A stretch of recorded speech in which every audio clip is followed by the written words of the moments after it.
All right, Athlete Builder. It's me and Pat today, Jim, and I got Pat Ivy. I'm in the library. Pat's at his place. Oh, man, got a good one today. Got a big dude, big resume, big brain, right? So, 4-year NFL vet out of University of Missouri. Played all over the D line, a little bit outside linebacker in college. And then once that ended, really got to work. Master's degree, PhD. Now he's at University of Louisville. What's he do there? You got to check this out. I'm the designated healthcare administrator, so team physicians roles were reported up through this designation. Sports performance medicine, sports nutrition, sports science, mental health, mental performance, all those departments run through him. He's also the president of the board of directors for CSCS, so the Collegiate Strength and Conditioning Coaches Association, board of trustee at Logan University, and he's owner of Pat Ivy Performance. So he works with student athletes. He's got 2 different podcasts he's got going on. He's got ebooks, blogs, and 20 plus years getting himself better and everyone else around him. And we got lots of topics to go on. Started asking some hard questions before we even started the show. I got a whole list of questions already. But first, man, Pat, thanks for coming to the show, man. Appreciate you. I appreciate it, Jim. This is a pleasure. We got introduced maybe a week ago, and this thing accelerated and moved fast. But I think when the caliber of the person who made the connection reaches out and says, "Hey, can something happen?" I think that level of respect we acknowledge it, and then we reciprocate it. So I'm excited to be here with you. Thank you. It's a trickle down effect. Chad Coy is a pro strongman. He's a master coach for Parisi Speed School, and he was out of Indiana, went to Missouri. He met Dr. Como, and she's going to be opening up a gym. PhD. She's been working with the NFL on head trauma, and she was a guest on the show. So I met Chad at my gym 10 years ago. I started doing this, and he came on the show. He introduced me to Dr. Como. Doc texts me, goes, "Hey, get a hold of Pat." I'm like, "I don't know Pat." So let me just look at him a little bit. I'm like, "Yep, we want him for sure." And she made the hookup. So how did you end up meeting Dr. Como? Actually, one of my former assistants, Kyle Oberweather, works for her and with her, and made the introduction. The work that she's doing in brain health and the work that I'm a part of at University of Louisville and other places is something that he thought would be a good idea for us to meet. And so we've had several conversations. University of Missouri, University of Louisville, we're having collaborative conversations, and we're trying to see where we can, help each other. That's awesome. Mm-hmm. They say that the NFL is just an experience. It's not a career. So 4 years, right? And one of the first questions I had was, what's that like getting drafted, or when you got introduced to the NFL? Like, you're sitting around and you got to have all these things going through your head, and you're still as driven or as smart as you are. You're just 20, 21, 22, 23-year-old kid, right? Not nearly as smart as you are, not as wise as you are now. What's going on through your head there? Like, what are your thoughts? Like, man, like, what's that period of your life like, right, as you're leaving college, going to the NFL? Yeah, well, my college career, so my first few years was pretty much a big learning process for me. So I didn't really get a chance to have any significant playing time until the end of my career. And with that would land me around being a late round draft pick. And things happen. I was having conversations, end up becoming a undrafted free agent. So actually, it was actually probably a better situation. Missed out on a little bit of signing bonus, but I actually had a choice between 3 teams by being a free agent. And then when you have a choice, then you get to look at the roster. You get to look at maybe the caliber of talent that they have on that team, maybe who they just drafted, and then get to have conversations with my agent and go back and forth with the teams, and then decide, okay, from a signing bonus standpoint, from a potential and opportunity standpoint, make a decision. And so at that point in time, the Chargers is the team that we went with. And that was a good decision at that point in time. And I had a really good experience. So, sitting around waiting to be drafted, didn't get drafted. So there was the disappointment there. It's only 7 rounds. But still having the chance to make it as a free agent, which is hard, because you got to go beat out draft picks now. Right. And you may be beating out some draft picks that are not in your position. So you may have to be out a late round or mid round running back or receiver, defensive back. You have to make an impact in the room to make it better than someone else is making an impact in another room. So it's very competitive. You have to realize quickly that these men now in a room are feeding their families off of this game. It's no longer I'm here to get a degree, or if I'm not good enough, I get moved down to second or third team. No, now you get cut.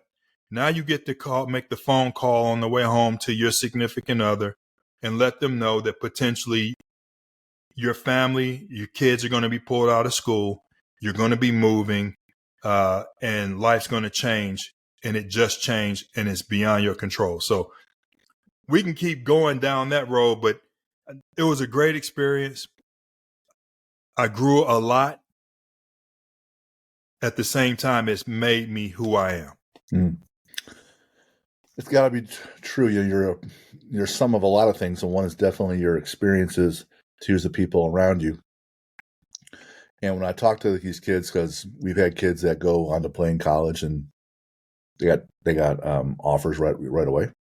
We have some kids that are walk-ons that they have to earn an offer a year or two later.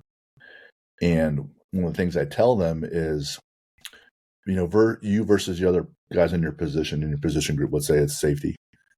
Like if you're grading out at a 70 and the guy ahead of you is a 70, and then you bump up to a 71, that's not enough. If you're really close, psychologically in those coaches' minds, you're just close. So now they can go on with something they already know versus you more of an unknown, and even if you're grading out similarly. I like the Grant Cardone approach where his motto is 10x. And so it's got to be overwhelming. You can't be a 70. You got to be like 98, 93. The coach has to feel stupid for not playing you. And then you start moving up. So at your level, like in college, there's 80, now 100, 105 scholarships. You guys have 53 plus practice squad, right? So talk about that mindset of I'm not drafted. I got to beat up my position and some others around you in different groups. Just tell me about that approach and that mindset, because you got to be right there or nothing else follows. Well, you go from this euphoric state, where all of a sudden you're a college athlete, you are working out, you're training, there's pro days, some guys go to combines, and you go through all of this poking and prodding and question answering and assessments to a point where you're receiving a phone call, you're signing a contract, and then you're on a plane. And you land, and there are other athletes, other players in your similar situation. Some were drafted, some signed free agent, and you show up, and the first thing you have is physicals, and you may have a team meeting. And at that point, you, as that class of draft picks and free agents, you're lumped together. So at that point, you may not really know who's draft pick, who's not. And you don't understand the dynamics. Like you get, okay, that guy's a first round draft pick, guy's a second round draft pick, but you don't understand someone just invested a lot of money in someone. Like you're not thinking like that. You're not thinking that they signed someone, but they have how much did they even sign for? What's their signing bonus? Before you even get paid, there's an investment, and you're not just competing with them on the field. You're competing with the investment that was made in them versus the investment that was made in you. Right. So now that's just that class. The management brought you in to potentially compete or take someone else's job that they brought in the year before or years before, or possibly even someone that they signed as a as a free agent from another team who could have been to the Pro Bowl the year before in your position. And now you have to learn this game. You got to learn the offense or defense, the plays. You got to develop trust with the coaching staff and the management. You have team dynamics. You're a rookie. So, hey, Rook, carry my books. Like, okay, I'm supposed to try to beat this person out in my same position, but I'm carrying his backpack or books. Like, oh, I was the big dog. Like, just 6 months ago, I was the big dog to now I'm the puppy. All right, Oh, that's the man. dynamic. That's the dynamic I got to deal with. Now I've got this vet I want to learn from because I've watched this vet. And this vet is looking at me saying, yeah, I know why you're here, Rook. Yeah. But you're not taking food off of my plate. Like, whoa, okay, all right. All right, so how am I going to do this? How am I going to be mentally tough enough to be able to block out these distractions, be confident in who I am and why I am here, and deliver? And I got to whoop somebody lined up across from me on top of it. So I'll pause there, Jim. So that's the question. Like, you're going against someone who's already a pro or, been a pro. And so these are, like you said, grown-ass men. And you have all this pain and pressure before you're even down in your stance or before you even put pads on. You have this pain and pressure. So now it's that focus. They talk about, SEALs going through Hell Week. They want them just to be able to handle that next evolution, the next task. Don't think about the whole day and just get through this task and then get to the next task. So hopefully you can get to a meal. Maybe you can hope and look to a meal later. That's how far your horizon is. Yeah. They train you to whittle it down so it's so small, so you just focus on that next step, so you don't quit. So that that's got to be one piece. And if they draft other linemen ahead of you, they're probably getting more reps. And then you talk about the investment. Isn't there an egotistical, emotional investment, whether you're a college coach recruiting a D lineman or you're the GM or scout that's drafting a D lineman that says, hey, Pat's my guy. I want Pat, right? So now that same guy has to say, you know what? I wanted Pat, but Brian was better. Sorry. I know I told you Pat. I know I recruited Pat to come to play at Missouri, but Brian's better. We got to move Pat down to the twos. Like, isn't that hard for the coaches and the staff to have that humility to say, hey, I was off, or maybe I was right, but Pat just showed up and proved himself more. There has to be a switch in their heads where they say, we were going this way, now we're picking Pat. We want Pat to stay. Because if you're undrafted free agent, they're not saying we want you to stay. We say we want you to be a body and test other folks. And if you make it, great. But if not, we're not really counting on you. But you stayed 4 years. So how does that happen? That's real, Jim. That's real. And there's some stories I maybe we'll get to. Maybe I'll be able to share them. But, I'll tell you one story. I've heard of a quarterback, an NFL quarterback, going to management. They were getting ready to cut a defensive end. And the quarterback said, you can't cut that backup defensive end because I need him here for my emotional support. Oh, yeah. And yeah. And and management go, oh, okay. I'm not cutting that backup defensive end because the quarterback said, I need that guy here for my emotional support. So let me back up. Let me back up a little more, Jim. So I'm with the Chargers. I go to the first mini camp. It's a whirlwind. Stuff's happening. You're trying to figure it out. Then there's a second mini camp a few weeks later. All right, at that second mini camp, at that point, you're like, okay, I know what's going on a little bit more now. Here's what I learned at that second mini camp. I watched Junior Seau, Kurt Gavea, Lou Bush, linebackers. I watched Junior Seau have the most jokes on the sideline, laughing, joking, and I'm watching like, this is not what I pictured, because you don't see this part. on NFL game day. And this is before there was the shows that went behind the scenes. So you're like, they laugh, they have fun. When the ones were called to go back on the field and the chin snap was buckled, and I saw a switch get flipped so fast from funny, hilarious to serious assassin. Yes. And I went, whoa, I've got a dimmer switch that turns up slow. I was like, so I go back to Missouri and I said, okay, we've got 4 weeks off or whatever it was between that second mini camp and training camp. I've got to take my dimmer switch and turn it into an on-off switch. And now I didn't have the skills I knew I had to do it because I saw it. Mm-hmm. It's like, I don't have that. And if I'm going to make it, I better get me a switch and get rid of this dimmer. Because by the time I turn it up and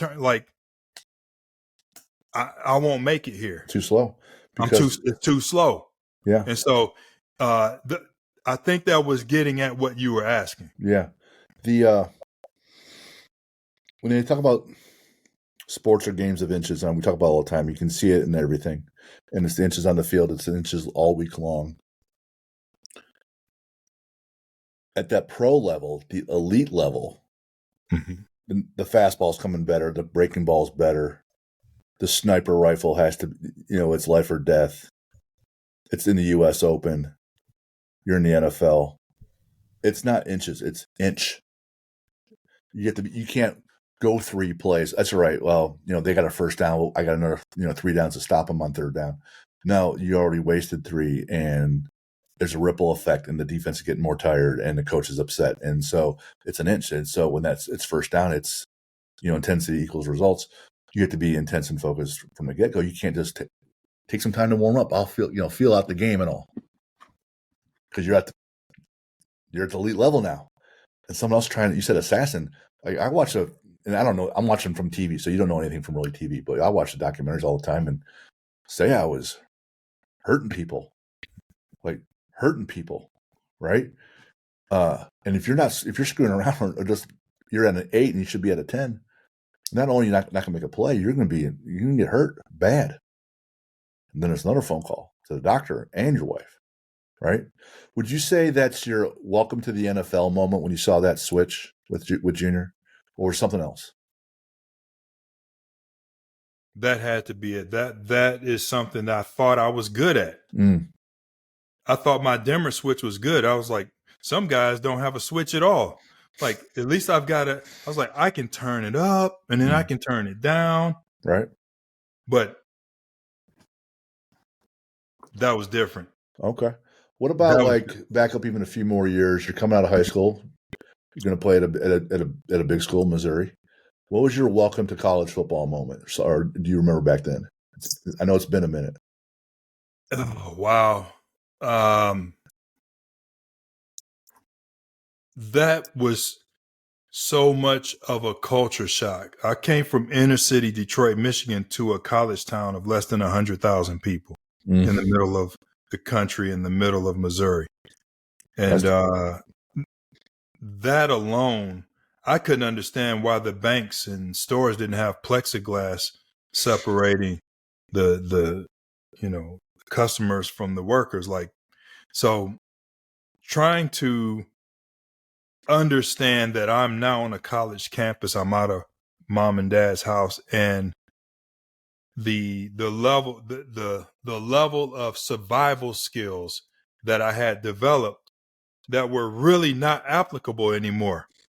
A little safer. Right. And so you get to a campus in college back then, you get to campus 2 days before training camp. So you get to go to Golden Corral with your family. They drop you off. You go to Golden Corral maybe 2 days in a row, right? And then they're out of there, right? All right, and then it's football. And back then it was 2 days, right? And so trying to make all all of that work and adapt to all of that was overwhelming. Sure. It was overwhelming. So I've got to compete on the field, and I don't even understand the culture that I'm living in. Different demographic. Yes. Yes. Right. We talked about that a little bit before the show started. How was that adjustment for you? How was it? Yes. It was interesting. It was interesting. I wasn't in it by myself though. That's the thing. So I had teammates. I had 2 other teammates from Detroit, Michigan. We were very much in the same sort of state of shock.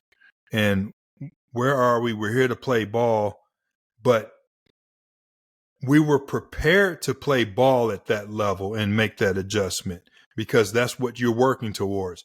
What you're not prepared for is that these survival skills and that environment you came from, you won't need those skills and that mentality here. Your frown that allowed you to survive and your scowl that allowed you to survive on the streets just trying to go to school, you're going to have to replace that with a smile when you walk on this college campus and around this college town. Like you're like, well, just turn a smile to a smile into a frown into a smile. No. It was a mentality that we showed up with that we thought was necessary. We knew was necessary for survival. And now not knowing that, hey, that's not going to work here. Wow. But not even be provided the necessary tools and skills to trade out.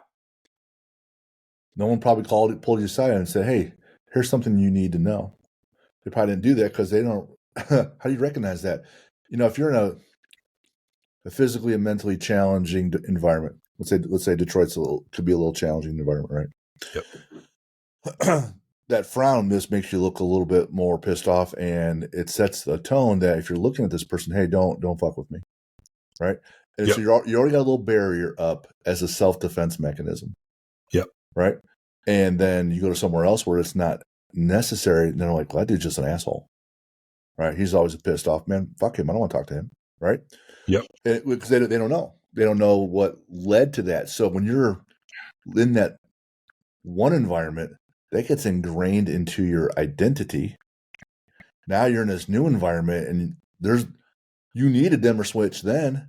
You can't just make that switch because one, how do you recognize and orient yourself to do it? And then it's hard because you lived almost 20 years one way, right? So shoot, that's got to be unbelievably hard. Unbelievably hard. Yeah, and really at that point in time, we didn't have. I think we got much better at this. I know we got much better at this towards the end of my career of having those people around that could help with that adjustment. Sure. So whether they were coming from the woods or the hood, we had people that could say, okay, listen, hey, I know you want to go hunting, but why don't you come in on Friday, get your workout done? That way your Saturday morning's free. Like you got to have people on your staff and around you to say, hey, that's big to that kid and where he comes from. Like he goes back home and goes hunting with his brothers and his uncle and his grandfather. Like that's a big deal. You let him go do that. He'll run through the brick wall for you. Mm-hmm. Like, oh, I didn't know. I didn't come from that. I didn't know. Or the vice versa. Somebody's grandma is sick and you don't know that the big mama is the matriarch of the family. Yep. And if big mama's sick, like you don't understand the whole family's sick. The whole family's sick. Like yep. You don't know that. Like you should probably let that athlete go back to see Big Ma just for a couple of days. He'll come back. He'll run through the brick wall for you. Yeah. I can't remember the guy's name, but Dean Smith, legendary coach in North Carolina. Yeah. He has a guy on his team, a player. I don't know his name. And it's a real unusual African name. The guy's from a country in Africa. And so I don't know his name. Let's say his name's Joe, but it's something that's really challenging. And he keeps talking with Joe, and like Joe is always just like this. Yes, coach, like this the whole time. Mm-hmm. And Dean and the other coaches are like, hey, dude, what's wrong with you? Look at us when we're talking to you. Right? And he goes, And he tries to look up and he looks back down. He goes, "Hey, look at us when you're talking to you." He goes, "Coach, I'm not trying to be disrespectful. It's just talking where I come from. That to look you right in the eye is a sign of disrespect, and I don't want to do that to you, Coach." Yeah. And Dean's just like, "Okay." Well, 2 days later, the kid Joe gets a call from his mother, and then big time change. And the mom calls and says, "Hey, there's I can't remember his name. The coach is, I think his last name is Doherty." He goes, "Hey, there's Coach Doherty here. Says he's from the University of North Carolina. And he says he's one of your coaches." And Joe's like, "Yeah, Mom, that's one of my coaches." "Well, what's he doing here?" And the coach gets on the phone with Joe and goes, "Joe, I thought we told you, but Dean was worried that there's other parts of your culture that we didn't understand. So he sent me here to live with your mom for a week or so. I'm at a hotel, and I'm just going to ask her questions and learn about where you came from. Wow. So that when he comes back, all right, we know how to incorporate you better, right?" Wow. Wow, right? That's Dean Smith. He's a Hall of Fame coach, right? Wow. So, right? Awesome. Yeah. Wow. Yeah. We talk about some things like building athletes mentally, physically. And it kills me when people ask me, "Well, what's the one thing?" My answer is always that there's never just one thing. It's too easy to say that. But a lot of times when I ask pros, what's the one thing they wish they did more, they'll say, absolutely, without a doubt, film study. But mentally or physically, going in as an 18-year-old going to college, or as a 20, 21, 22-year-old going in the pros, is there one or two things you said, "Man, I can get a hold of this kid who's 18 right now, I would say this. And if you go into the pros, I would say that." Any specific tips or tactics you want to drop on us? Yeah, and it's something I didn't learn until the latter part of my career, but because we were searching for answers, and earlier questions in my career was, how do we better fuel athletes? Like, we got some athletes that are cramping. How do we stop that? Prevent them. We have some athletes that need to gain weight. They need to put on muscle and get stronger. How do we adjust that? How do we address that? Then it became, we have some athletes that don't move as well as other athletes. How can we help our athletes to move better? Oh, this word mobility, it became something. Let's do some hurdles, or let's open up these hips. Let's go to this track coach. Hey, the track coach, you teach the hurdles. Should we be doing these hurdles with our other athletes? Can you show us? All right. Then it became, that became a thing. Then it became, hold on, it's not just about being strong, but how can we be more explosive and fast, like rate of force development? How can we train these athletes to be more explosive? Oh, then it became, wait a minute, we've worked so hard on explosiveness, we have not focused on absorption. Now we got athletes that jump, they can't land. All right. And we've got, all right. Then it became, well, what about stability? We need to focus on, what can we do? Well, we got these corrective exercises that we can do. And then we went down that path and started learning about that. Then it became, well, we got some of our best athletes. If we can just keep them on the field or the court, because the best ability is availability, what can we do? Well, should we look at learning more about the shoulder, learning more about the knee? Then it became, oh, well, we're in cadaver labs, and then we're in surgeries with orthopedic surgeons, learning about how all of this is working. And then you keep going. Then it's like, well, we need yoga, we need massage, we need Pilates, we need all of this stuff, because we need to tie it all together, because it's about core strength, and it's about, we can have a stronger core. And then, okay, then you keep working on that and going down that path. And then it became, okay, this sports science, well, we need to start measuring stuff in the tendo and rate and meters bar speed, meters per second. And, oh boy, hold on, wait a minute. Then we can wear these devices that can connect with the satellite and GPS and see how fast athletes are moving, how far. Then it's player load. Hold on, they're doing too much. We need to pull back. And okay, and we keep growing and learning and adapting and overcoming. And And you have strength coaches that start going back to school and they're getting their PhDs and they're doing research. And now you're doing research in the weight rooms. And then you have strength coaches, physical therapists. Hey, let's bring them in the weight room and figure out how we can do some corrective biomechanics or whatever. And then it's like, we're missing something. We're missing something.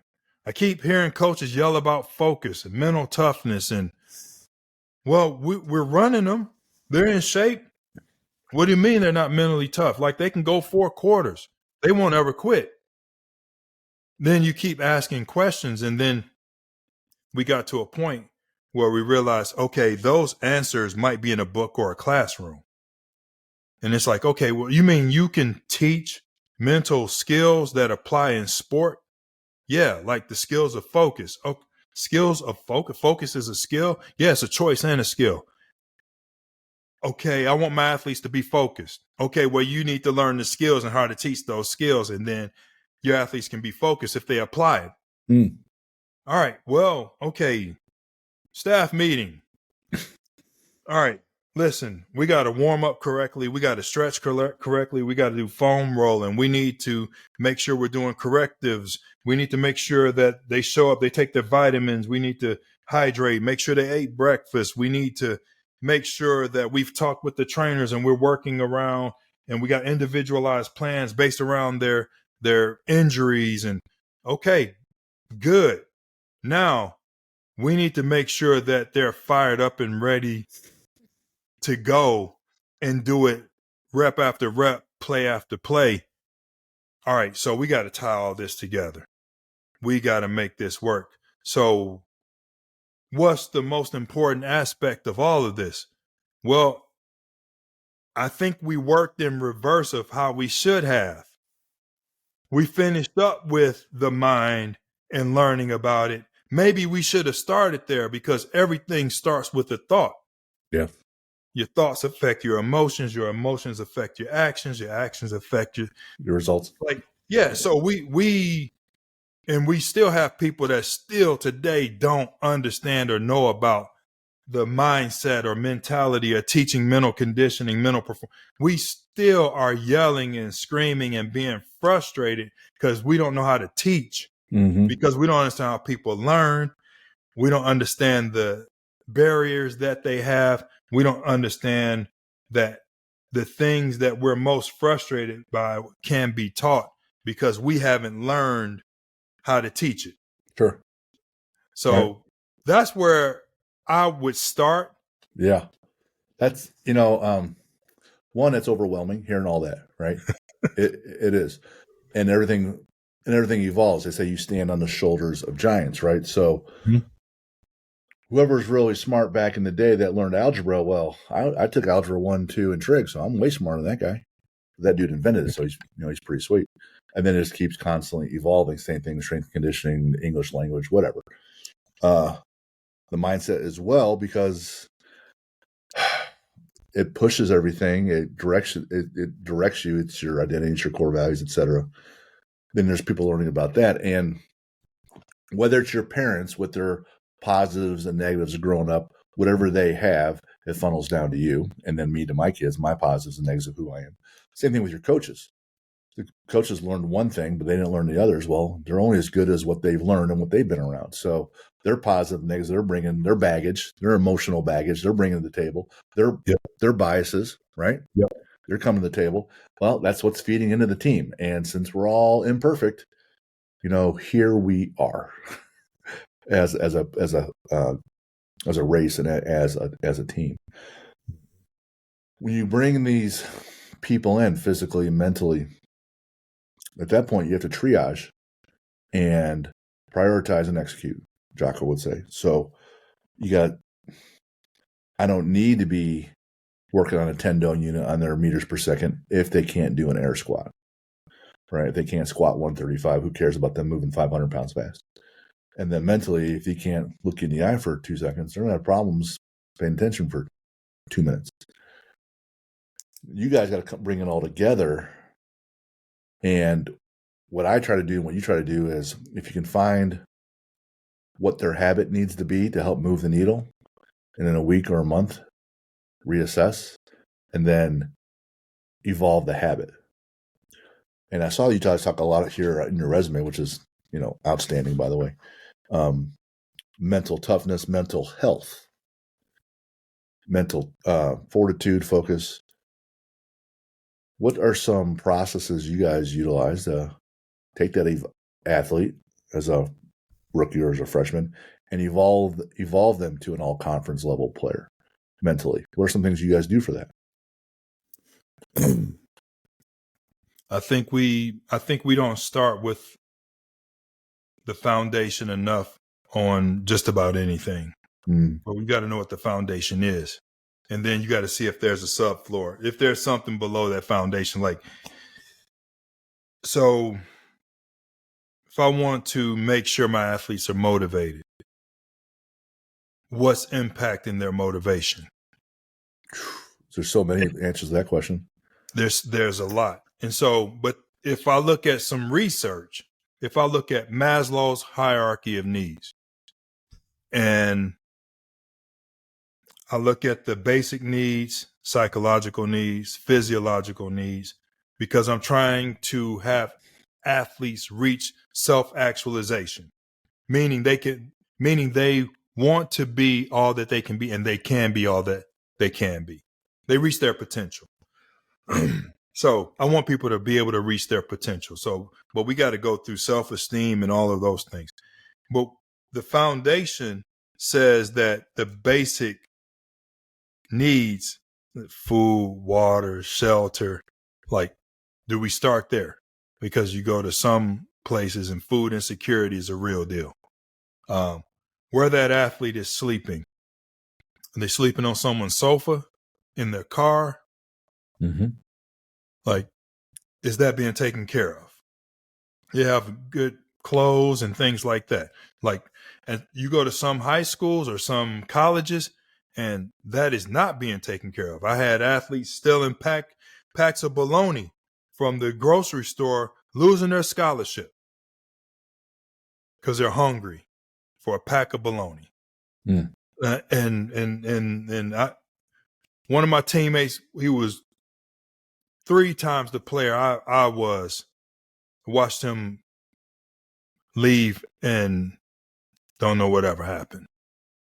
So if we can't start there and make sure that that's taken care of, and then make sure that we're caring about the athletes so that they can develop good self-esteem and reach self-actualization, it's really hard for them to show up and be motivated to do the things we're asking them to do, or think the way we want them to think, respond the way we want them to respond.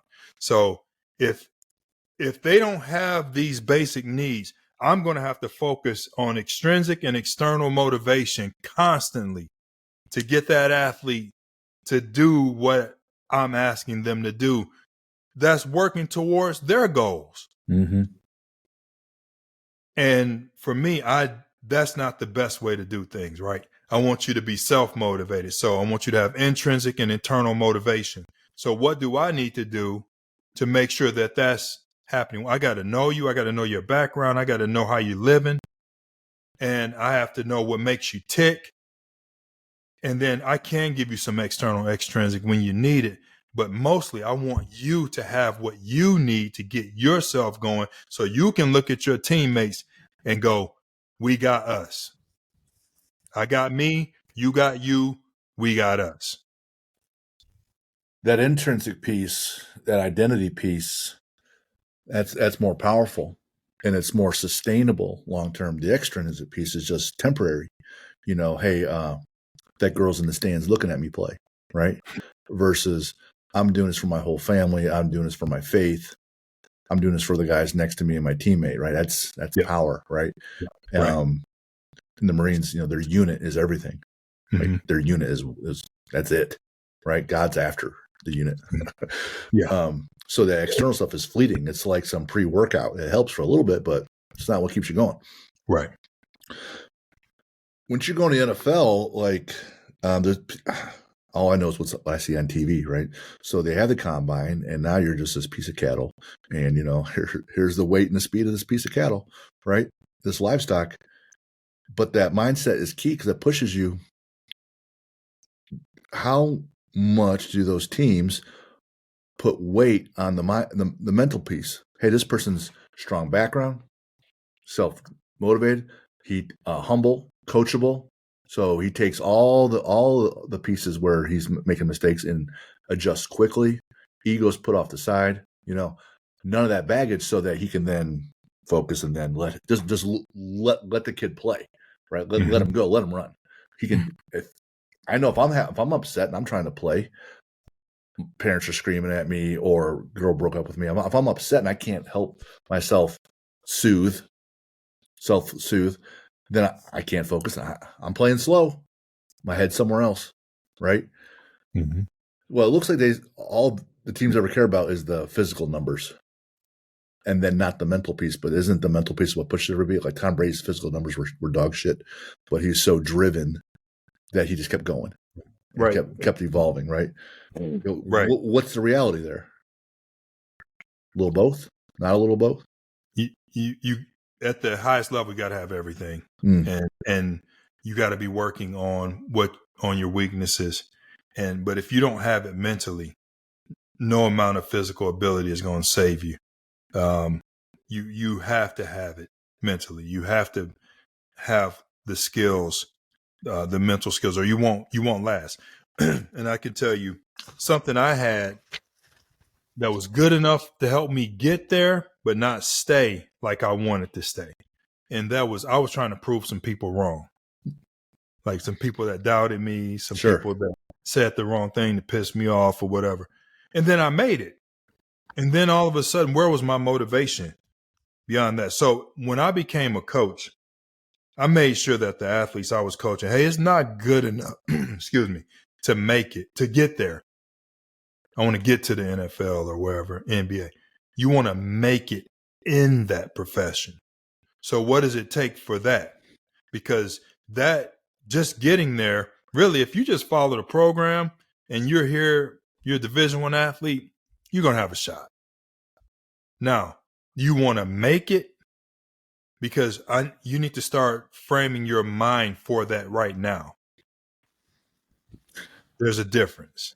Yeah, I 100% am on board with this. The podcast is called Athlete Builder, and the mantra is "Win the Day." And I think you encompassed that mantra with your last thought, with this most current thought, and making it somewhere, proving someone else wrong, is extrinsic. I made it. Here you go. Here's your money. Blah blah blah. I proved that person wrong. This happened, right? So on this moment, on that day, you won. What about tomorrow? It's not there. So when I have athletes that come in and say, hey, I want to lose 20 pounds, these moms and dads, I'm like, great. So, but what happens when you lose 20? Then what? Well, I don't know. I guess I'm done. No. If you set up so you win the day, there's challenges mentally, physically each day, then tomorrow there's still something. And if you're trying to be the best version of yourself, mentally, physically, spiritually, whatever, tomorrow comes, there's no goal line. It's infinite. So that you're not just happy because you got this contract or you made it to this place. It's a great milestone. Definitely be happy, celebrate for sure, right? Enjoy that moment and realize that your identity is still the next day, because the NFL is still just an experience. Even if you're awesome and you play 10 years, it's only 10 out of 75, right? Right. So what are you doing then? What happens then? And if you're always, I think that way, at least for me, it keeps me driven. I'm not playing the NFL. I just turned 50 yesterday, so I'm not going anywhere. I was never even close to that. So, but I can still develop and be the best version of myself, and my athletes can. And then when they're done, they're trained to do that as a spouse, as an employee, as an entrepreneur, or whatever. Because then it's back to being intrinsic, like you said. Man, I love that piece. Yeah. And so something that was popular a few years ago, and then maybe the popularity kind of tailed off. But Carol Dweck wrote a book called Growth Mindset, as opposed to having a fixed mindset. And a growth mindset, if you can operate in the now. So my saying and call and response that my athletes, if I can call them today and they'll give they know the response is, where are you? The response is right here, right now. Okay. And that's how I would start any lifting session. Where are you? Right here, right now. Even before we start any practice, as soon as I finish stretching them, before they go off to their coaches, I yell it out, where are you? Everybody goes, right here, right now. And I go, focus. And then, so it's a big deal to be in the present. Now, you pair that with having a growth mindset that says, I can get better. There's things that I need to get better at. There's things I need to learn. I want to learn. I'm able to learn. I need to learn. Mm-hmm. I'm a learner. And that right there gives you, some coaches say, I want you to be 1% better every day. Well, growth mindset says that's possible. Fixed mindset says I am who I am, and right. I don't need to, and I'm a baller. Yeah, man, I'm a gamer. I need you to get better in practice every day. I need you to have that mindset that you're going to be deliberate about practice. You're going to show up every day to find one thing to get better at. Yeah. When you say I am this, it's so powerful because it's all your mind and your identity. So you could say, I'm an inner city kid from Detroit. I can't talk country. I'm a country boy. I don't understand the city. Right. I'm a Catholic. I don't get this. I'm an atheist. I don't get that. Right. Now, so if you say, hey, I'm trying to be the best version, all that shit goes away. So one of our core values is Kaizen, a Japanese term, which is just get better at everything all the time, right? Mm-hmm. And that say I'm a guy that focuses on Kaizen, and that's now it's broad. You're not pigeonholed and stuck. Yeah. I'm trying to get better, right? I'm white, I'm black, I'm short, I'm tall, whatever. I'm working on getting better. So I'm an athlete builder athlete, so which means I'm getting better. So I love that right here, right now. Once I start thinking about the past, I end up feeling guilty about mistakes. I start looking to the future about the unknowns. I started getting anxious. Yep. And I'm like, shit. You know what? Here are my targets. Here are my tasks for the day. I know I need to step back and be directional about the future and then learn from the past. I get that. Yep. But if I'm right here, right now, I'm just checking off boxes and getting shit done. I just feel better. Right? I don't feel the stress and the strain because I'm just getting stuff done. That's where performance happens. That's right. Yes. Performance happens in the now. And if you're here to deliver a great performance, then it happens in the present moment. Yeah, it does. Oh, man, I'm having a fantastic time. Thank you. Third point you wrote here, because I haven't had to ask the questions. You already led me, and I'm the interviewer. So I'm throwing this out there first before you say it. Okay. So servant leader dichotomy, right? Servant, you're below, leader, you're above. One's pushing, one's pulling. Talk about servant leader. Yeah, it's knowing that people aren't here for you, but you're here for people. But you still need people. Mm-hmm. I still need people. We still need each other. But if I'm here to serve, I'm here to help people win. So I'm a winner. I want to help other people win and be the best version of themselves. And if you can be the best version of yourself, that's a win for me. And so that's what I am trying to do is I make no mistakes. I'm a winner. I want to win. Do I take losses? I learn. Other people say it's a loss. That's for them to label. For me, what did I learn? What do I need to get better at? Where do I need to focus my attention? The loss is a measuring tool. You get 100% on the calculus exam, you get a 70%. You guys score enough points. It's a measuring tool. Yep. Your winning the day approach is, did I eat well all week long? Did I get all my film work done? And then was I fully prepared? Did I do the extra work? Yep. Did I get my teammates around me better so we both have a shot? like my son plays linebacker he plays outside, but in the last game, the middle guy went down, the mic went down, and so they moved him over. Mm-hmm. And he goes, well, I haven't been playing that much. And I'm like, well, we've talked about this. That shit happens. If you knew the positions around you perfectly, then the transformation is seamless, right? Right. So all that rolls in, and yeah, you get measured on wins and losses. I do too. You get measured on your paycheck. You get measured on your taxes. But you set up those metrics also about your effort to get the training and all that stuff. Then you can adjust and then get better. And then no one's getting there alone. Teamwork's another core value like Kaizen. Yeah. And it's the people above you, below you, and around you that makes it critical. What about I meant to start out earlier in this because I like to go chronologically. What was your talent as a rookie that you had to perform in front of the team? Are you singing? Are you dancing? Are you doing magic tricks? You doing card tricks? Like, yeah, I did an impersonation. This probably wasn't the smartest thing to do, but I was on defense and I impersonated the offensive coordinator. You know, the guys laughed. They thought it was funny. right. So, but that was probably not the best thing to do. But we did a skit, and I'm not going to say what we did, but yeah, I wouldn't do that again.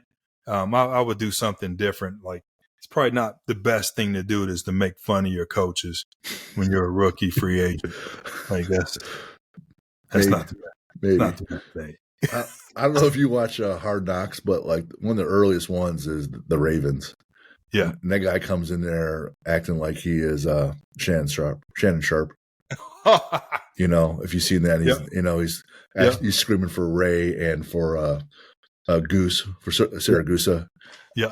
And that was, man, I pulled that skit up just a year ago, and that thing's been over with for 20 years. Yeah. I'm like, hey, Jack, you got to watch this, man. I know you think that Aiden singing Billie Jean for the Lions was good, and it was. Yeah. But you got to see them making fun of Ray Lewis and Shannon Sharp. But yeah, now I'll go back. I can remember what I had to do when I was a freshman in college. Okay. I actually sang The Gambler. Oh, really? Yeah. Yep. See, my dad's a truck driver. From Kenny Rogers. So, yeah. My dad's a truck driver, and he's retired now. But I was exposed to all different kinds of music and things like that. So obviously, that was one of his favorite songs. So, man, I had it memorized. So I sang it and blew the guys away, and they were surprised. And yeah, I didn't think it was that strange, but. And you're did you meet your wife in college or after college? Yeah, during college. But yeah, it's one of the best things to do. Well, she got a PhD also, right? Yeah, that's true. Yeah, she's a professor. So that's big brains and big loans at first for a lot of people, you know. But man, intelligent conversation, yeah. But you got smart little kids too, don't you? My oldest daughter, graduates from college, The Ohio State, this weekend, and then she has an internship, animal science, in DC this summer, and then she is going straight to her PhD in college in regenerative medicine and animal science. It's hard to even say, let alone get through. Yeah, I've practiced it a few times because I've gotten it wrong. And then my youngest daughter is a author and also an entrepreneur and does crocheting, has her Etsy business, and yeah, she's doing well as well. She does well as well. Dang. Okay. Good parents. That's got to be it. What's another teachable moment that you said, hey, man, I probably shouldn't have done this? Because I can tell you, when I tell my kids, don't do these things. Well, you did it, Dad. I said, yes, that's how I know not to do it. Right. I have had beer out of a funnel. I know what that's like. That's retarded. So you can't be doing that shit. You can't be doing it. You can't be doing it thinking that you're doing well the next day. Yeah. But I'm 50 now, and I wasn't 19 at the time. And, hopefully a little wiser. Yeah. You got any of those for us? That man, you will not believe what these kids are doing in college or even in the pros, and they're trying to be performing at a high level. You don't need to, you don't need to drop any names. You know, there's a point in time we may have been doing, we probably were doing more than they are doing now. We didn't have these things, this thing Yeah. with cameras, different lenses everywhere. Right. We didn't have that. We could go out to the club. We can act a fool. We can make mistakes. You could quote unquote blow off steam. I have not heard young people use that term. I don't think they know what that means because they can't blow off steam. And part of me, that's concerning. Like, you can't go and blow off some steam. Like, well, the truth is, we probably right now can't really. I mean, we can be discreet about it. We know how to do it, and our ways of blowing off steam is may not put us in as many situations that are uncompromising, but we can still find some trouble. But I think it's important to recognize that there's some challenges with socializing today than we had. There's that with there's all these cameras in the establishments, and plus everyone's holding one. Yes. So then whatever you do is out there. So there's way increased accountability. I think it's one huge challenge. Obviously, the second huge challenge is I talked to some. I have 6 kids between me and my wife, and it's a Brady bunch, 3 and 3. Nice. And I've seen kids at my gym that we've coached and all, and I'll say, "What's going on?" He said, "Well, I'm going to ask this girl out." I'm like, "Okay," and I'm like, "Well, how are you going to do that?" He goes, "Well, I'm going to send her a text." Like, so just the way they relate socially is different. Yeah. And then when they're having a conversation, like I'm in this podcast, I'm supposed to be looking at this camera. I'm so ingrained. I'm looking right at your face. Yeah. Because I just you look somebody in the eye, Jim. Right. And that's different now too. Yeah. So when coaches like grabbing you by your face, Max, and say, "Hey, pay attention now," that's like a whole new world, isn't it? Yep. Yeah. Yeah. Yeah. I mean, there are some coaches that still get in your face and they may do some grabbing, but in transfer portal, NIL, day and age, you may want to treat them differently than how we got treated. You may want to, and I'll give you an example. I'm having some conversations with some coaches, and they're wanting to get at the root of someone's behavioral health issues, and they're wanting to go about it in a way that it would be compromising for me in my role to allow that to happen or to assist in that. So, but I say we have a staff here that can help with behavioral health. Like, you don't have to run them anymore because something's not right with them. You don't have to yell and scream. Like, we have people here that can help with that. So can you make the adjustment, coach, to realize that there are professionals that can help you in an area that you currently don't fully understand? It takes some, humility to say, "Okay, I'm going to turn over the reins and that control and power to someone else." Yeah. You got to be humble there and vulnerable. And then even to this day, like it's sometimes it's so sad for me. I'll be talking to someone and I'm explaining this to them and they don't get it. And I'm like, how does this person not get it? Well, I lived a whole different life than that other person has. So yeah, they don't have my experiences. They don't know what I know. I don't know what they know. Mm-hmm. And then when they don't get it, I'm like, I just told you. How come you don't get it? What's the matter with you, dumbass? Right? and next thing you know, that person's pissed. Can you believe it? Yep. And then performance is bad. And my job is to improve performance. Yep. Right? So that's bad. That's bad. What about What about what I've noticed with two things? Nick Saban and the next Manning kid.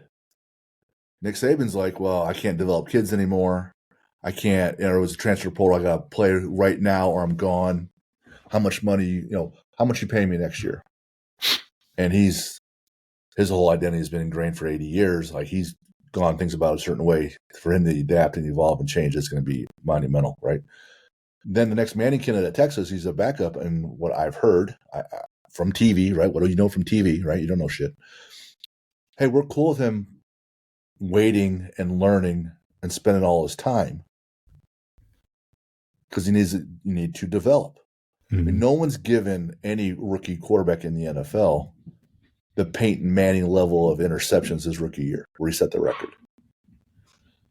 So on the one hand, no one can get developed because you're always looking for the next deal up and the NIL deal and transfer portal. But once you get to the NFL or at a high level, if you're there's still more required development. And if you don't have it, then you're gone. Right? You don't get 10 years. You don't get 6 years. You get a year. Like people are starting as rookies at the hardest position, right? Yep. So can you talk about that a little bit? Like,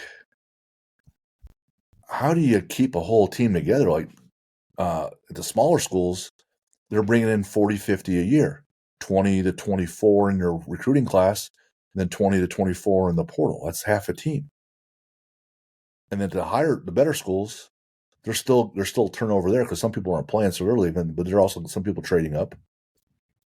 And then they still haven't been developed. And then you go to the NFL, and then it's like, well, you better play now or we're done. And it's not the strongest that survived or the smartest that survived. It's one that adapted the best. That's what Darwin said. So now this is the new norm. How do you adapt to that? And I bet if you have the answer to that question, you got like millions and millions of dollars waiting for you tomorrow. So I'm going to start with Coach Saban. I truly believe that Coach Saban could coach today and would do a hell of a job coaching because Coach Saban never stopped learning. Mm. I was in a meeting today where Coach Saban was used as an example of doing something, working with this digital platform that no other coach is currently working with. Wow. So wow. I'm not Coach. First of all, Coach Saban was so far ahead of everyone else. Like to me, Coach Saban wanted to do something else. It was time for him to do something else. He's very good at what he's doing now. I enjoy watching him. Yeah. But Coach Saban he would dominate coaching today. Coach Saban would figure this thing out. He would figure out NIL, transfer portal, developing quarterbacks. He would figure this. He would figure it out because he always has. When it comes to sports psych, when Alabama and Coach Saban did it, we did it. When Coach Saban was doing other things, everybody else did it. Mm-hmm. Coach Saban was on the cutting edge. And so I love listening to him. I learn from him all the time. And I'll tell you, so my dissertation for my doctorate degree was exploring the live psychosocial aspects of elite NFL football players. Because I saw it and I knew there was some things that they had that I didn't have. And as a coach, I wanted to have it for my guys. So they had it. So I interviewed Pro Bowlers, Super Bowlers, starters in the NFL. And top round draft picks. They just happen to be guys that I've coached so I had access to them and the research board approved all of this. So awesome. What I found was like, what is it? Like, what's the secret sauce? I want to know. Like, I'm still chasing this thing, trying to figure out what did Junior Seau have and these other guys had that I didn't have, and I was trying to develop. And eventually, I figured it out.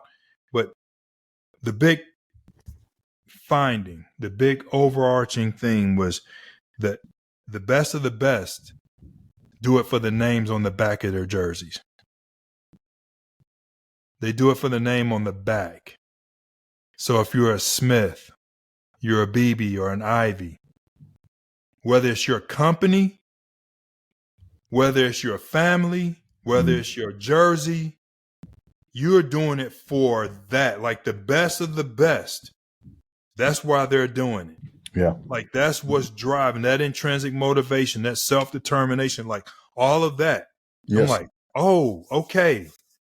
So I finish up my PhD. I finish up the work. I graduate. I go to the AFCA conference, and another coach from was ACC coach. He's up on stage. He's presenting. He's like, "There's no I in team. It's big team, little me. It's only about the team. It's only about the name on the front of the jersey." And I'm going like, "Man, coach, the elite. That's not what I found." And man, I'm like, "I'm sorry, but I think you're an average coach because of that." That's what I'm thinking. Because when that coach was walking off stage, as he was walking off, Coach Saban was walking on stage. I think they shook hands or whatever. Coach Saban got up on stage and he says, "It's about the individual. It's about making sure that each individual is maximized to the best of their ability. It's about making sure every player has what they need so that they can be the best person and player that they can be. And then when we bring all of these players together that are the best that they can be, we can be the best team." Well, he went on to win several national championships. Yep.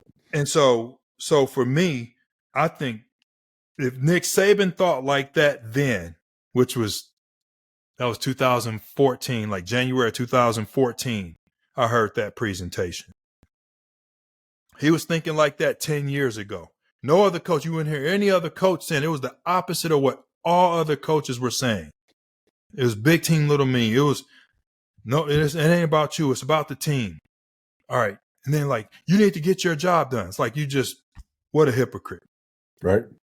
You know, and so keeping the team together, NIL, developing quarterbacks, we have to shift to what does each individual need on your team?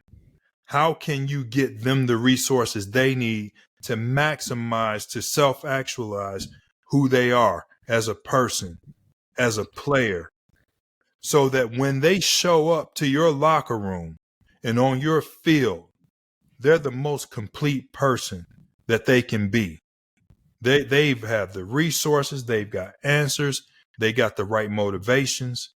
And then when you say, "Okay, this is what we got today," they go, "Yes, coach, this is what we have today," because they're not distracted by these things that they don't have, or you don't care, or no.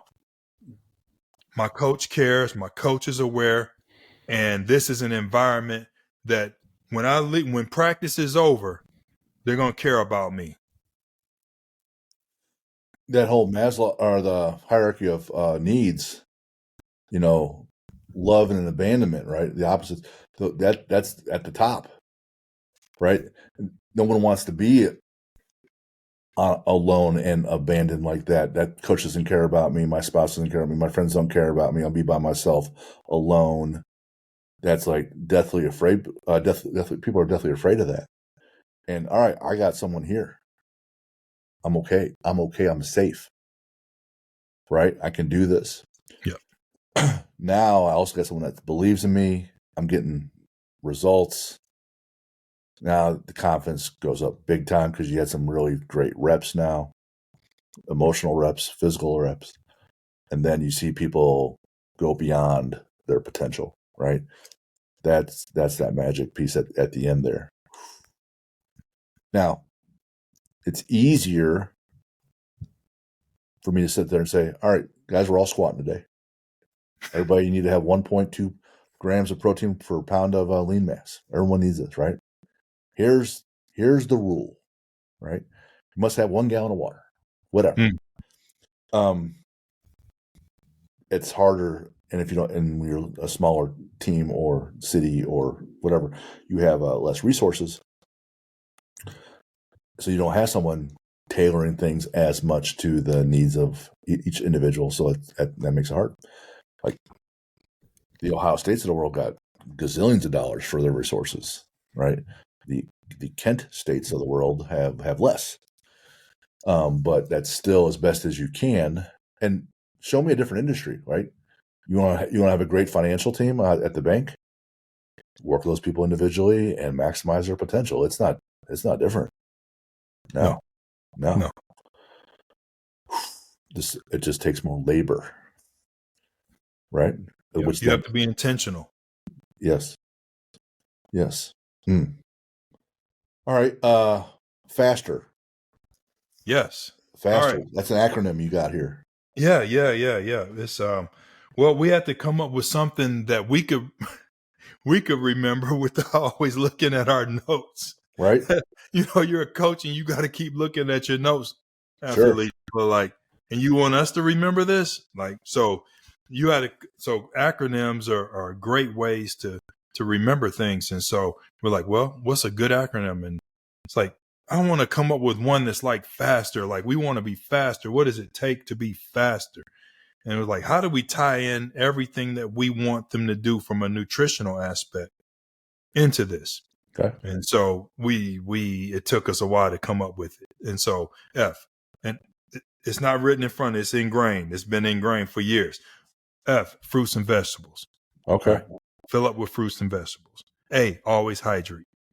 S, Okay. start with breakfast. Yes. T, think lean protein.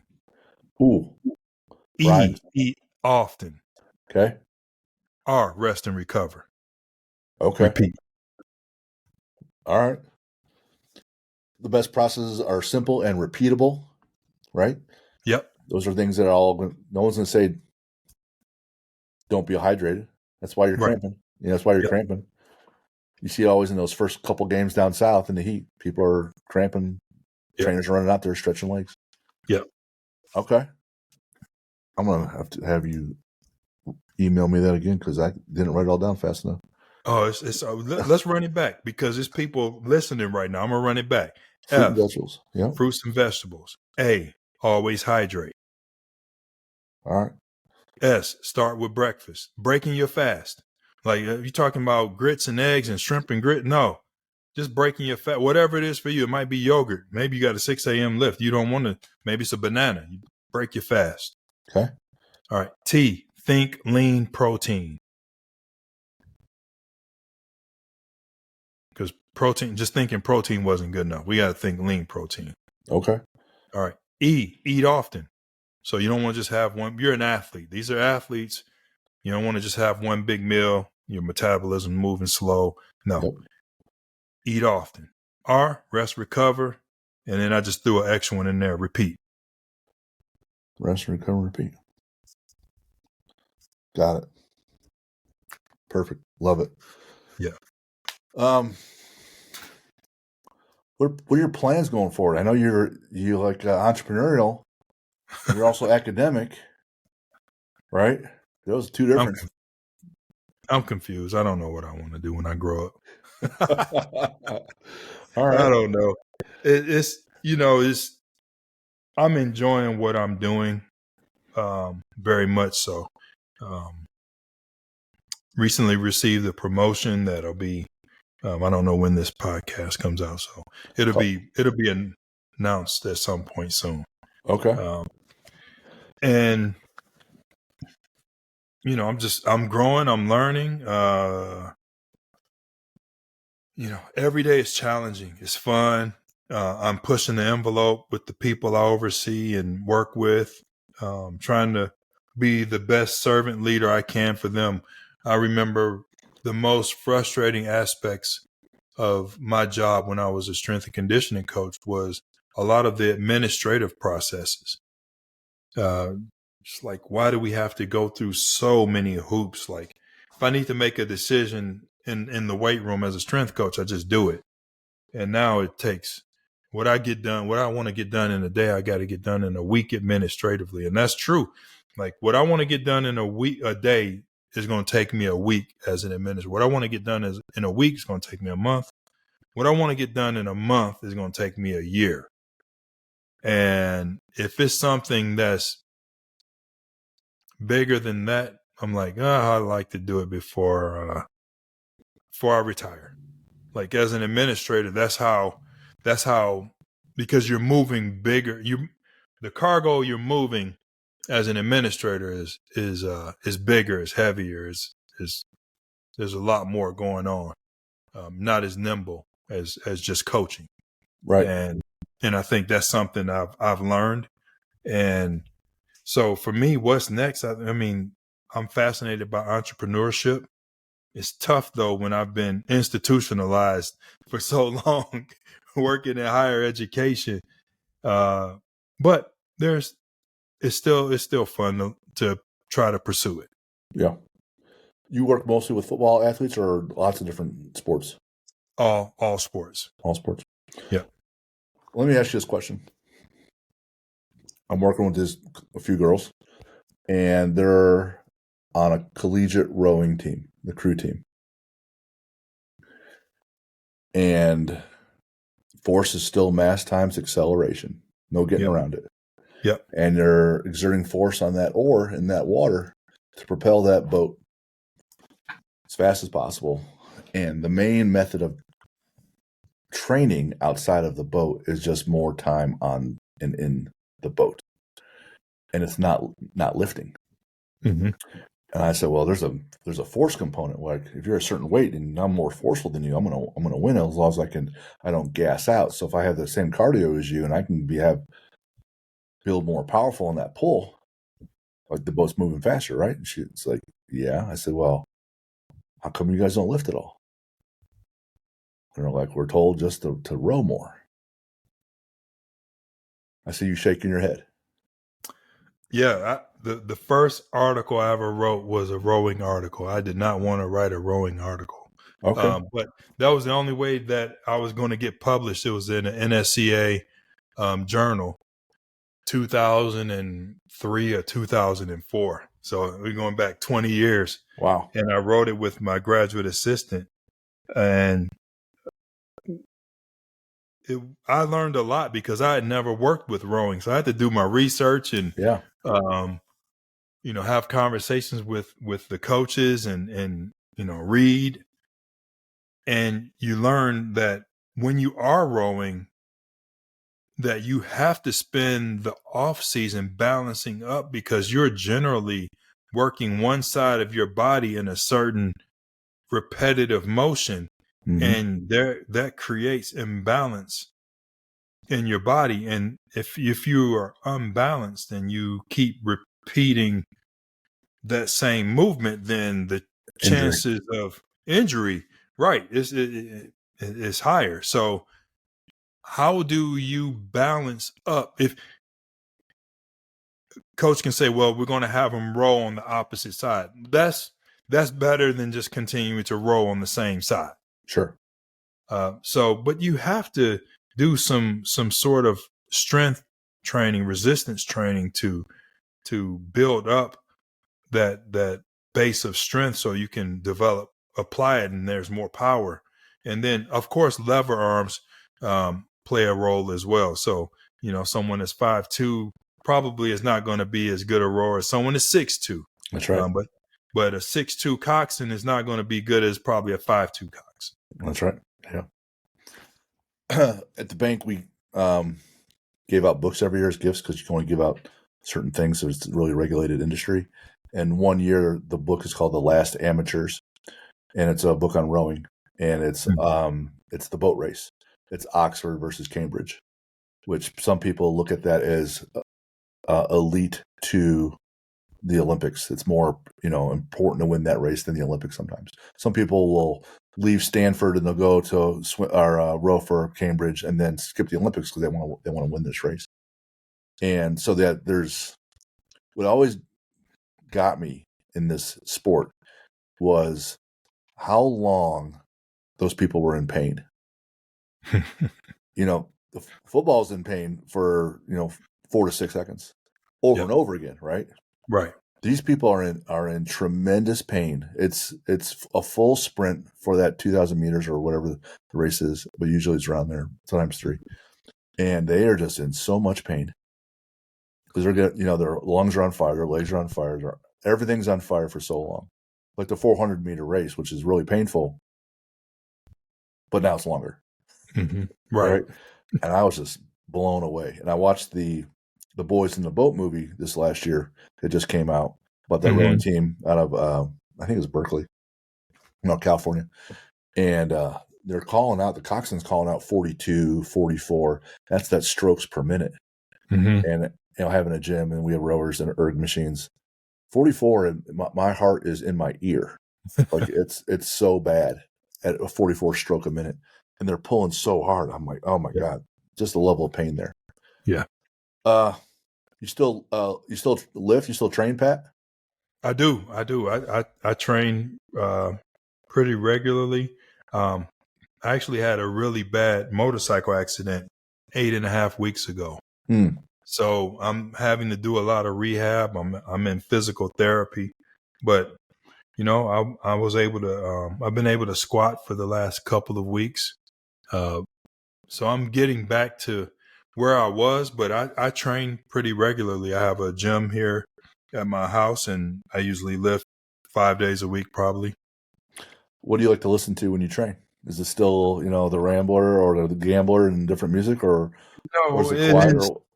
It's different. It depends on my mood. It depends on the time of the year. It depends on if I'm lifting before work or after work, or if I'm going to wake other people up. If I can, if no one's at home and I can turn the music all the way up, then I don't know. Who knows what I'm going to be listening to? But it's a little bit of everything. Something I tried to do was appreciate all types of music, because the athletes I coached appreciated all types of music. And my goal was to have them appreciate each other. And one of the best ways you can do that is have them appreciate each other's music. Yeah. Like, you don't have to like it, but I really need you to respect. And if you can go beyond respecting it and appreciate someone else's music choice, maybe their culture is tied deeply into that. But if you can get to that point, we can be a better team. So, but if I'm going to preach that to the team, then I've got to exemplify that as well. So I really, from metal to country to rap to R&B, reggae, blues, jazz, like I love it all. I've lifted to just about everything, probably. We used to have a group that would come in on Sundays in season, and they wanted to lift. Like, the team, we would start around 11 o'clock. There was a group of guys that wanted to go to church, so we called them the church group. And the church group wanted to listen to gospel music and lift. And the church group would get after it, listening to some gospel music. Yeah. I've seen that. That is real. What's a bucket list adventure activity or destination for you and just your wife, and you could not have done it yet? I think Greece is on our list. I've got a person I work with, Dr. Andreas Tomatis. He's from Greece. And yeah, he's from there. It's so authentic. And he said his mom would cook for us every day. So that'd be awesome. How about a favorite sports movie or movies? Wow. A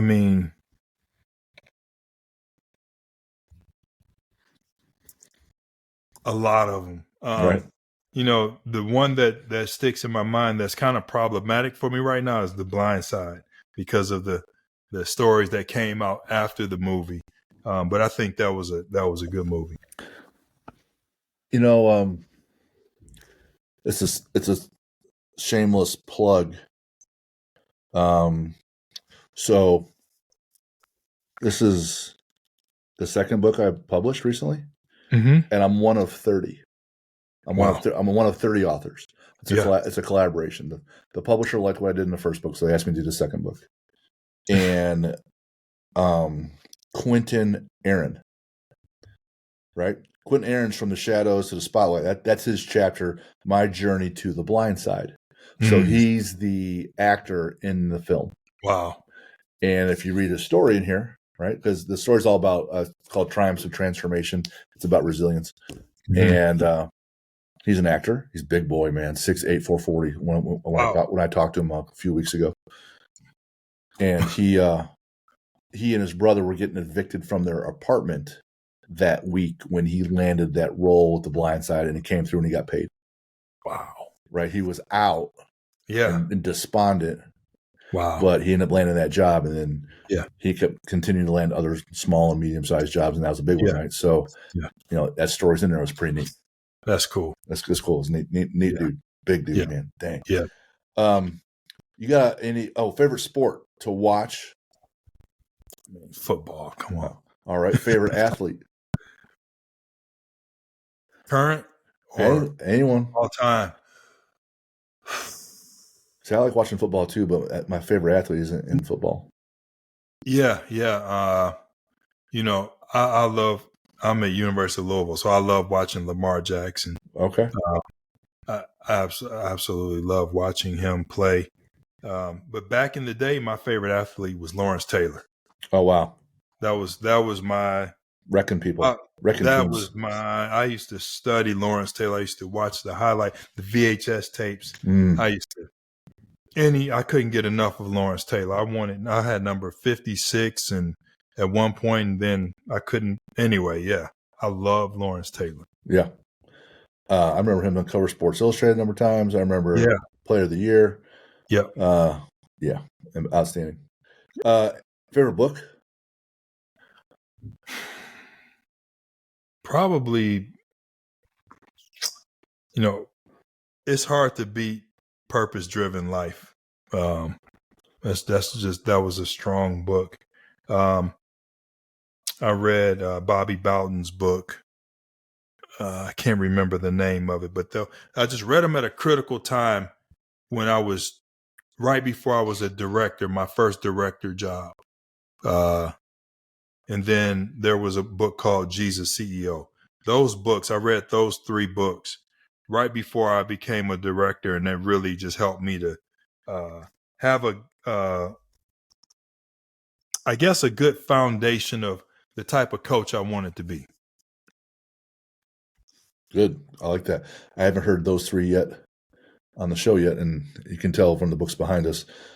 Like, I'm a reader, then there's my wife. Between the two of us, we have technically what the U.S. would call a library. You have to have 1,000. We have 1,000. We have 1,100 books. You have to have 1,000 to be a library. Wow. So she reads more than I do, but we're big readers. Yeah. How about favorite? You have a favorite superhero and villain? It could be fictional. It could be non-fictional. Favorite superhero? It's got to be Batman. Some people say they're you might say your grandmother, right? Yeah. Oh yeah. I hear you. Yeah. Right. Yeah. How about villain? Favorite villain? Man. I don't really know that one. Okay. Yeah, I don't really know that one. I'm not the biggest superhero person either. So sure. That's yeah. How about like when you're in the gym? What's your favorite lift? I mean, between squats and deadlifts is one of the two. Yeah. Yeah. Yeah. You have a favorite quote? Athletes don't know how much you care. I'm sorry, athletes don't care how much you know until they know how much you care. Right. You got to know that part. It's just the way it is. It's just human nature. Yep. Even if you're right. Yes. It doesn't matter. Yep. And I would say another one would be the biggest ability is availability. Okay. I think that's something that's helped to drive my career. Okay. Mm-hmm. Where I know you got 2 other podcasts and your own entrepreneurial endeavor. Where can people find you? Just go to pativey.com, pativey.com. And I put a lot of content out there and just trying to share my journey and my experiences and, stay part of the discussion. Awesome. For those that continue to have questions for our guests, I've been able to funnel those to our guests. Email us info@athlete-builder.com. And if you're looking for Christmas gifts, the Athlete Builder, the Blueprint to Build Champion Athletes, that book, my book, published the week before Thanksgiving. So it's out there right now. Amazon, Barnes & Noble, online, so you can order that. And there's also digital copies, so check that out. Pat, great having you on. And I could tell when we got on the phone the other day and just when things got started beforehand, it was just going to be a fun time for me. So selfishly, it's been great. Learned a lot and then had some good stories. And I had a blast, man. Thank you so much for the gift of your time and your effort and knowledge. I appreciate it. This is really cool. I wish the best for you, for your listeners, and let's continue to grow together. Absolutely. Thanks, Pat. Take care.